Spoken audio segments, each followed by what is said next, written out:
আজকে আমি বানালাম আমার একদম ফেভারিট চাউমিন।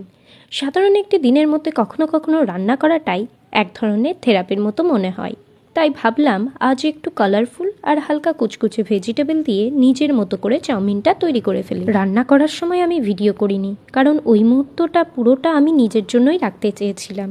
কিন্তু চাউমিনটা তৈরি হওয়ার পর যখন প্লেটে সাজিয়ে নিলাম, তখন মনে হলো এই শান্তিটুকু, এই রঙটুকু, এই আনন্দটুকু শেয়ার না করে পারা যায়। তাই ক্যামেরা অন করে বসে গেলাম। চপস্টিক দিয়ে চাউমিন তুলে নেওয়ার সেই সিম্পল অনুভূতিটা, সত্যি বলতে ওটাই আমার পুরো দিনের সেরা মুহূর্ত। আজকের ভিডিওটা কোনো রেসিপি নয়, এটা শুধু নিজের মতো করে কাটানো একটা ছোট্ট মুহূর্তের গল্প।